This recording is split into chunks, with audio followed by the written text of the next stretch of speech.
What's going on, guys? Today we're going to be replacing the automatic shifter in this 2018 Jeep Wrangler with the Billetworkz auto adapter. This process is going to be the same for 2018 two current Jeeps, so if you have one of those, this video is going to be for you. It's a pretty straightforward install, so let's get into it.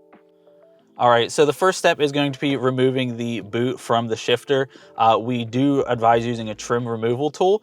If you actually don't have any, we just started carrying our own trim removal tools that you can snag from the website, and it'll be attached to the listing, so you can just add it to your cart whenever you go to check out. We're gonna be using this one here today. So there's gonna be 4 sections. You wanna go this corner, this corner, this corner, and then this corner. I'm just gonna start here, pop it and pull up at the same time, and just work my way around and get all 4 up and out.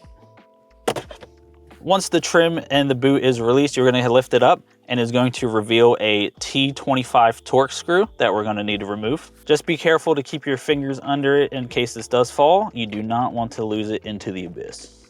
All right, we got the screw. Take that out, just keep that in the cup holder. And once the screw is out, the shift knob will just slide off then. Grab it with 2 hands. We had this off a couple times, so it's a little loose, but the first time may be tight, so just be careful to not slam your hand on it. Wiggle her off, like so. I'll slide off just like that.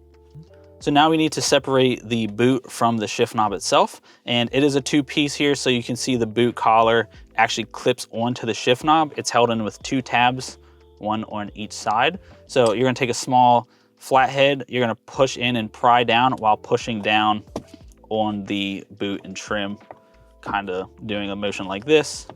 So we'll get 1 going there. Now that we have the shift knob and the boot separated, the next thing is to actually separate the boot from the retainer here. And it's just glued in, so we're just gonna take a screwdriver and just kind of get in there and work our way around.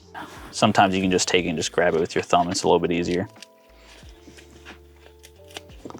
Now, after we have everything separated, we can just go ahead and slip the boot back into place, but we are not going to clip anything in. We're just gonna let it sit there for now. Now that we have the shift boot resting in place, we can go ahead and install the Billetworkz auto adapter. We already did pre-install the knob. It just makes life a lot easier. And then 2, also if you have an engraving on this will be the time where you can align the engraving by, you just slide it on and you can twist it to line up your engraving. But since we don't have an engraving, all we're gonna do is just slide it on. And we want it to rest just on top of that plunger. You don't want to push it down and engage it, because then the shifter assembly will always think that the plunger is engaged and not properly shift as it should.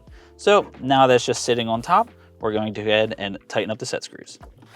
There is going to be a set screw on the back, and to get that one, you will have to probably start your vehicle, and it'll give you a good time to test everything and put it into neutral or drive to get this one done. So now, before we actually zip tie the boot, we're just going to run through the function of this. So we're gonna have to start the car. I'm in park now. I cannot get it into reverse unless I push down on the lockout. I can get into reverse, drop it into neutral and into drive.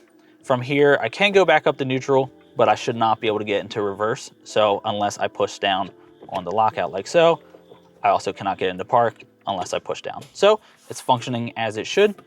Go ahead and shut the car back off, and we can go ahead and install the boot with the zip tie. Now, all we have to do is pull up on the trim and slide the boot up and over. And I just like to make sure it sits kind of level with the bottom. So there are gonna be grooves in the auto adapter, and that's where the zip tie is gonna sit. So I'm going to go ahead and get this started. Feel for that lip where it sits. Go ahead and start tightening it down. Make sure it's still sitting in there. And before I snug everything fully up, I am going to make sure that the boot is straight and lined up. And then once you have your zip tie all trimmed up, we can go ahead and snap the boot back into place. All right, and that does it for the installation of the Billetworkz auto adapter in this 18 Jeep Wrangler. Again, this is for 18 to current generations. Be sure to check out billetworkz.com to check out other color variants we have for our Billetworkz auto adapter and to shop other accessories for your Jeep Wrangler. Thanks, we'll see you next time.